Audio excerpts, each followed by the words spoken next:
New questions are mounting about how the length of the train may have contributed to the disaster. It's one factor under investigation. An exclusive Scripps News investigation discovered the executives who run Norfolk Southern Railroad earn large cash rewards for making decisions some safety advocates do not like.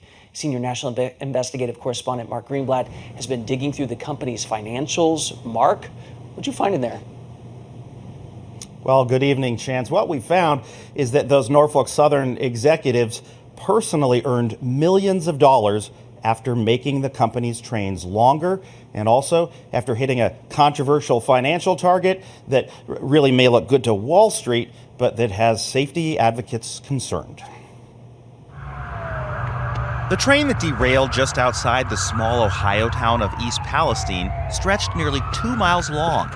The National Transportation Safety Board preliminary report says trouble began with a suspected wheel bearing that overheated on the 23rd car. When that car came off the rail, it set in motion a disaster that's put a national spotlight on the potential dangers of increasingly long trains. But while concerns have been building across the industry about the growing length of trains, a Scripps News investigation has discovered that Norfolk Southern's top executives personally pocketed millions of dollars in cash awards and incentives after making the company's trains longer.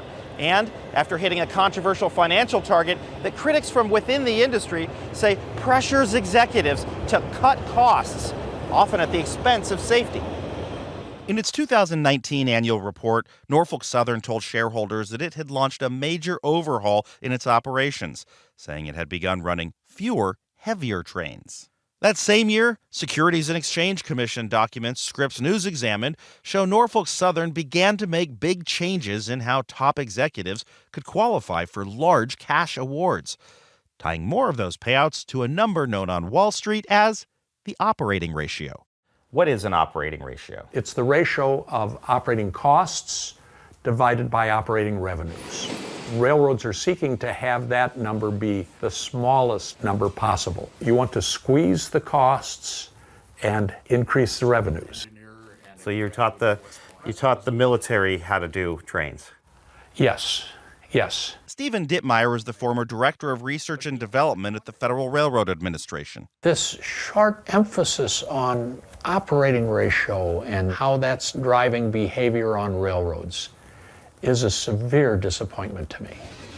He's among those industry experts who say the drive to lower operating costs can be directly linked to longer, more dangerous trains. The longer they make it, the per car cost of labor is less. And the longer trains have greater damage done, larger pileups, fires, and so on. Dittmeyer says while longer trains increase his concerns about safety, they can push the operating ratio down. And with millions of dollars in payouts to executives on the line, SEC filings reveal the importance of that operating ratio had grown at Norfolk Southern to account for 60% of its cash awards by 2020, surpassing every other performance measure combined. And the incentives worked. Each year, the ratio dropped.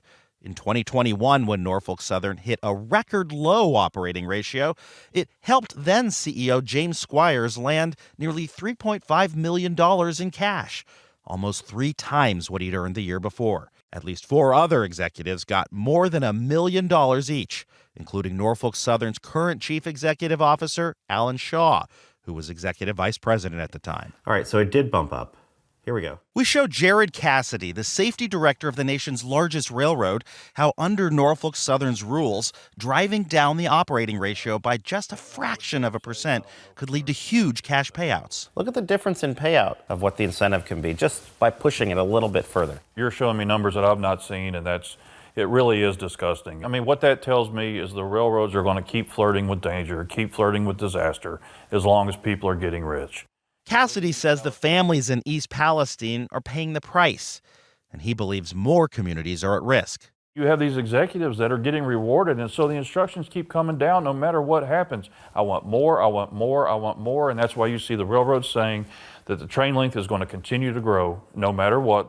The National Transportation Safety Board is formally consulting Cassidy's team in its ongoing investigation. Cassidy says investigators are now looking into contributing factors to the East Palestine crash. And he says the train's length is a big one. If you look at East Palestine, that one car that's bad ultimately is going to derail. And when it stops, it's going to stop like that. And then everything else behind it comes crashing in. It exacerbates the damage. It exacerbates the likelihood that a car is going to be breached and leak hazardous materials into a community. There's currently no limit on train length, but the Federal Railroad Administration is studying the issue and noted this past December train lengths increased before infrastructure, technology, equipment, and operating practices could accommodate them. An executive with Norfolk Southern testified on Capitol Hill this past year and defended the value of long trains. Running longer trains is allowing us to more efficiently move what we can move and safely. When we asked the company about how these long trains tie into its compensation for executives, a spokesperson wrote, "Our incentive compensation is based on financial performance and not predicated on things like train length, weight, and speed." But that's not what we found the company told the Securities and Exchange Commission when it touted its 2021 record performance for train length and weight to justify why corporate executives earned a cash payout that year. When we shared that SEC document that we found with Norfolk Southern, a spokesperson offered another explanation, now saying that train length was a factor, but just not the only factor. Norfolk Southern did not agree to an interview with Scripps News and never responded to our questions about the biggest factor in those cash awards, the company's operating ratio. It did tell us part of its incentives were for improving safety. But we noticed that this past December, when the Government Accountability Office reported on Norfolk Southern's accident rate, it found it had hit a 10-year high in 2021. This isn't about doing what's safest, and it's extremely concerning when you see the fallout and what's happening. Legislative records obtained by Scripps News show Norfolk Southern has spent tens of millions of dollars over the years lobbying Congress and federal agencies, numerous times trying to block potentially costly safety reforms, including fighting against whistleblower protections, speed limits for high-hazard flammable trains, and they even opposed a current federal effort to require a minimum number of crew members on a train. This past December, the company told the government that running trains with one-person crews is safe. You see the payouts, that's what's driving their decisions. You think that there's a direct correlation between what they're lobbying for and lobbying against and their bonus and incentive structure? Without a doubt. 100%. What we experienced is not okay. And I don't want to say that we dodged a bullet in East Palestine, but the next one may be in a major urban area. It may be in a downtown Chicago. It may be in a downtown New York City. Norfolk Southern told us, "We are going to learn from this terrible accident and work with regulators and elected officials to improve railroad safety." So far, they say they've set aside $6 million for East Palestine families. Now, we discovered that Norfolk Southern's executives can qualify for other types of awards worth far more than its cash incentives.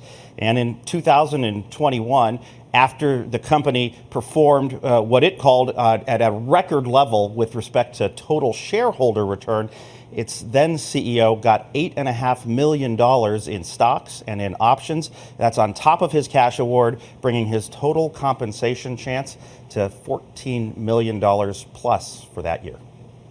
Wow. Okay, Mark, that's a lot of money you're talking about here. Is anything you found against federal rules, though?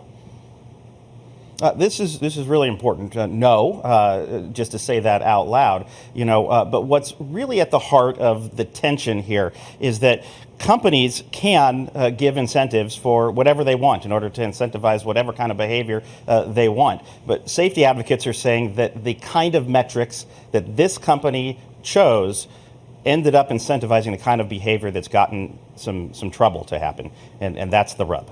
Chance? Mark Greenblatt, going deep on this one. Thank you very much.